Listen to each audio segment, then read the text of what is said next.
Okay, boys and girls, today we are going to be taking a little look at a handful of gear, bushcrafting equipment that I can't live without in the winter. So without any further ado, let's jump into about 6 items that I can't live without in winter bushcraft. Okay, so the first one doesn't really fit in the frame, but it is worth talking about, and that is snowshoes. Now, I feel like I talk about snowshoes a lot when it comes to winter bushcrafting, but it's because I can't stress enough the importance and use of snowshoes. And right now in Alaska, we're sitting at about 2.5 to 4 feet, depending on where you are, of snow on the ground. And so realistically, you could have the best winter setup, the best insulation, the best shoes, the best jacket, whatever. But if you can't actually walk out onto the snow, you aren't going to be able to make any progress or go anywhere. So having snowshoes or skis or a snow machine, all of the above preferably, realistically without them you can't make any real progress, and you can't go out and explore and enjoy the wilderness without them. So these are my Tubbs Aurora 25s. Might actually be stepping up to 30-inch Tubbs snowshoes in a little bit, but for now these 25-inchers work for me pretty well. And either way, snowshoes have to be number one because, like I said, they help you get out into the woods, out and explore. So without them, you just can't do any of that.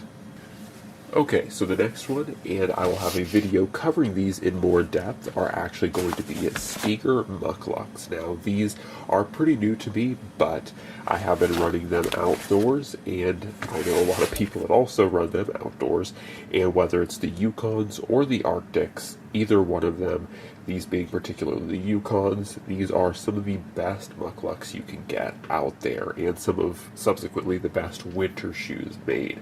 And this company is pretty small, pretty unknown to the mass market, but if you are truly looking for really cold weather rated mucklucks or shoes to wear outdoors, you will be hard-pressed to find a better shoe or a better company than Steger and their mucklucks. They really are quite warm, and as you guys can see in here, they have a very thick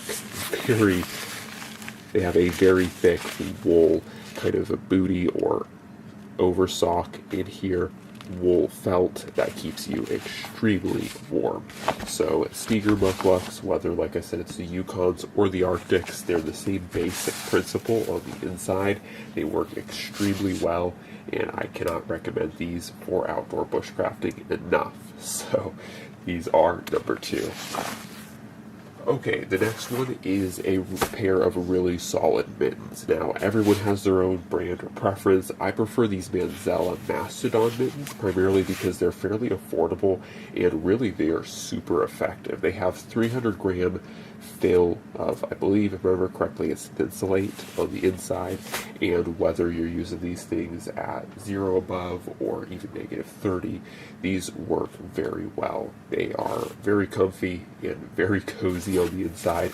They definitely make your hands feel right at home, and the biggest thing I love about them, because they have such a high degree of fill, even if you're taking your hand out, doing stuff, you have to grab something or maybe carve something real quick with a knife, your hands get cold, you put them right back inside your mittens, and they start to instantly warm up. And so usually I like to run these mittens in conjunction with a pair of mechanics insulated gloves. So I'll wear the gloves to do fine tasks and fine skills, and then when my hands get too cold or when they start to feel cold, throw them in the Mastodon mittens, let them warm up for about 10 to 15 minutes. Once they're nice and toasty, take them back out, put them into the gloves, and I can continue to do fine tasks. So these guys, because they're a super high fill mitten, they warm your hands up very well, and they work very well. Even if you're just trying to stay warm, you can throw your hands in these and just walk around, and they work very well. So the Manzella Mastodon mittens are some of the best I've had experience with.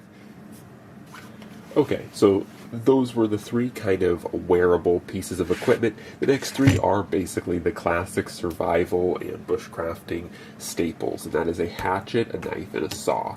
Now, once again, I use these also in the summer, though I usually bulk down with a knife. But I can't stress enough, similar to snowshoes, of how much you want a simple hatchet, a simple saw, and a knife. Now, in the winter, really the priority does focus more on the hatchet and the saw, and you might even bump up to an axe, depending on your wood harvesting needs. The reason why I say a hatchet all the time is because you always want to have something. And so if you just say an axe, you might not really carry that on you all the time, but a hatchet you should always have on you. And so you might bump it up to an axe if your needs are greater, but the hatchet is pretty darn good at getting a fair amount of firewood. And of course, having a saw, once again, it doesn't have to be the largest, but something like a gom boy or a big boy that you could reasonably and easily carry on your body to harvest wood is going to be a big deal, because obviously in the winter, even with the best insulation and the best snowshoes, you will still get cold. So having the ability to create fire or create warmth, it truly is what it is very vital. So these two absolutely have the most precedence, but of course having something like a larger, reliable fixed blade, something like a Falcon A1, an SE6, a CRK Pacific, even a Cold Steel SRK is going to be important. Now, I did choose the A1 here because in the winter, I think the A1's a little bit one of the better choices because of the fact that it has this rubber or thermo-run handle. And so what that handle really does for you is, one, when you're using things like mittens, it is a little bit better to get grip with because you're not dealing with a slick surface. The surface has grip to lock into the mittens, but also at the same time, it is a temperature neutral handle, so it's not going to get as cold as something like micarta or any other material really. Rubbers and thermo-run naturally are just more temperature neutral, so they're not going to be ice cold if you hold them. Of course, they're not going to stick to your skin, if you hold them with a bare hand or something like that. So overall, it's a pretty good choice for that reason. So anyways, those are some of the tools that you want to keep in mind, of course, for winter bushcrafting or winter survival practice.